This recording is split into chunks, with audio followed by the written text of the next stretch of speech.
قوت کے مطابق غیروں سے الگ کر دیا تو نئی اور انوکھی بات کون سی ہو گئی؟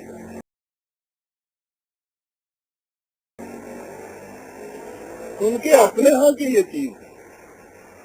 میں ابھی یہ عرض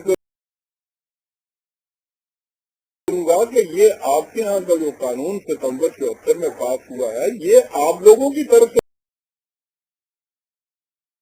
کوئی بات نہیں، یہ تو خود ان کے اپنے ہاں کے تقاضے، مطالبے، دعوے ہیں۔ یہ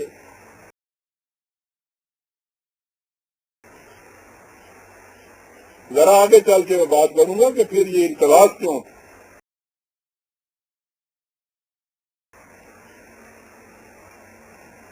اپنی امت الگ کی، اب وہ لوگ جو انہیں نہیں مانتے تھے ان کے متعلق کیا کہا یہ کہ خدا تعالیٰ نے میرے پر ظاہر کیا ہے کہ ہر ایک وہ شخص جس تک میری دعوت پہنچی ہے اور اس نے مجھے قبول نہیں کیا ہے وہ مسلمان نہیں۔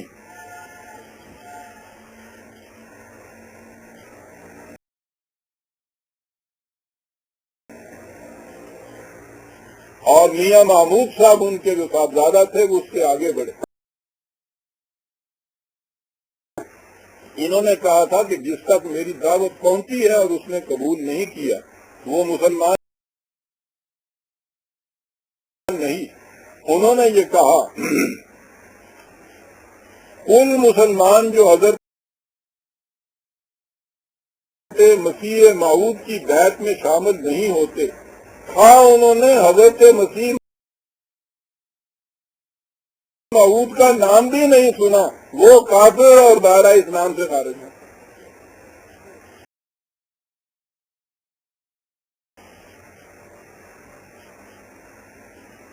ان کے دوسرے بیٹے بشیر احمد نے یہ کہا کہ ہر ایک شخص جو موسیٰ کو تو مانتا ہے مگر عیسیٰ کو نہیں مانتا، یا عیسیٰ کو مانتا ہے مگر محمد کو نہیں مانتا،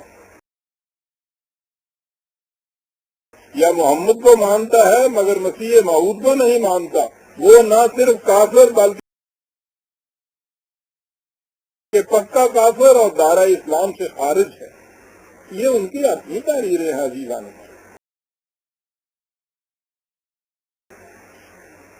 دائرہ اسلام سے خارج کیا، نماز ان کے پیچھے پڑھنا ناجائز، جنازے ان کے پڑھنے ناجائز، رشتے ناطے ان کے ساتھ ناجائز۔ جنازوں کی تو یہ کیفیت کہ مرزا صاحب نے خود اپنے بیٹے کی نماز جنازہ نہیں پڑھی تھی، یہ کیا کہ وہ احمدی نہیں تھے۔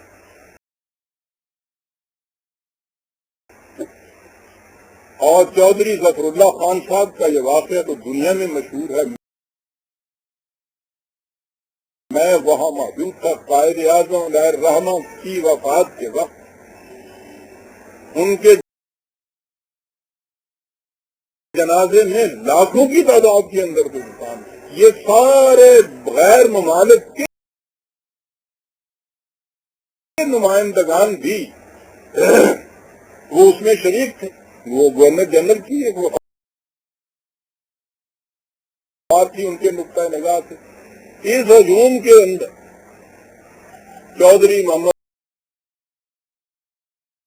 ظفر اللہ خان صاحب جو وزارت میں شامل تھے، اور یہ اس کے لیے ان کی ضرورت کی بات نہیں، وہاں ان لاکھوں کے اجتماع میں جب سارے مسلمان اپنے اس محبوب قائد کے جنازے میں یہی نہیں کہ صرف نماز جنازہ پڑھ رہے تھے، آنکھوں سے آنسو جاری تھے، چودھری ظفر اللہ صاحب ان سے الگ ہو کے غیر مسلموں کے ساتھ الگ جا کے کھڑے ہو گئے تھے۔ ہم نے خود دیکھا ہے اور وہ اس کا اقرار کرتے ہیں کہ میں نے کیا تھا.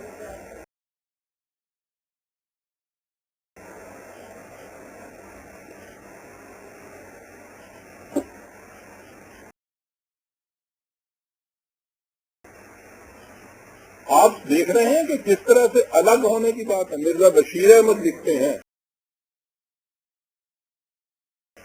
وہی سیرت مہدی والے، کہتے ہیں کہ غیر احمدیوں سے ہماری نمازیں الگ ہو گئی، ان کو لڑکیاں دینا حرام قرار دے دیا گیا، ان کے جنازے پڑھنے سے روکا گیا. اب باقی کیا رہ گیا ہے جو ہم ان کے ساتھ مل کر سکتے ہیں؟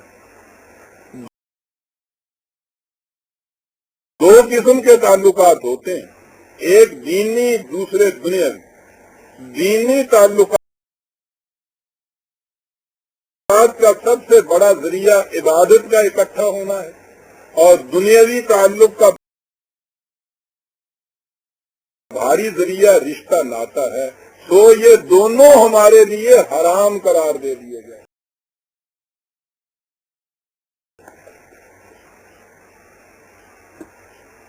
یہ خود ان کی تحریریں موجود ہیں، آج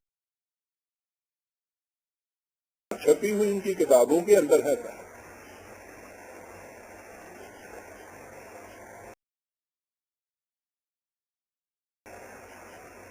علامہ اقبال نے اس چیز کو لیا اور انہوں نے یہ کہا کہ یہ بات عام طور پہ سمجھ میں نہیں آئے گی، یہ اشعار باہر ممالک کے غیر مسلموں کی سمجھ میں تو بالکل ہی نہ آئے، کہ اگر ان کی کیفیت یہ ہے کہ آپ ہر لحاظ سے باقی مسلمانوں سے اپنے آپ کو الگ قرار دیتے سمجھتے اعلان کرتے ہیں، تو پھر وہ مسلمانوں کے اندر شامل کیوں ہیں؟ انہوں نے کہا کہ اس امر کے سمجھنے کے لیے کسی خاص ذہانت یا غور و فکر کی ضرورت نہیں ہے کہ جب قادیانی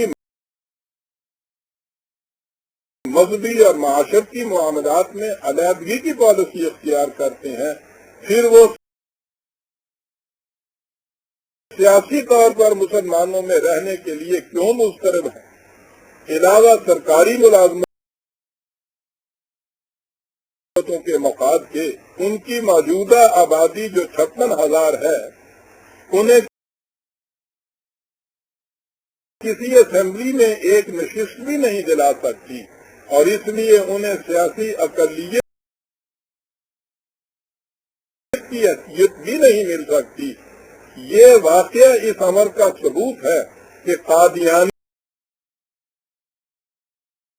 نے اپنی جداگانہ سیاسی حیثیت کا مطالبہ نہیں کیا، کیونکہ وہ جانتے ہیں کہ مجالس قانون ساز میں ان کی نمائندگی نہیں ہو سکتی. یہ حضرت علامہ نے 1935 میں کہا تھا کہ یہ وجہ ہے کہ الگ ہونے پر سیاسی طور پر ملازمتوں میں دیگر مفادات جو مسلمان کہلا کے حاصل ہو رہے ہیں، وہ اپنے آپ کو ان سے یکسر محروم کر لیں گے. اس لیے وہ اپنے آپ کو مسلمانوں میں ہی شمار کرتے ہیں، حالانکہ اعتقادات ان کے سارے یہ ہیں. اور اسی لیے انہوں نے یہ کہا تھا کہ ہمارے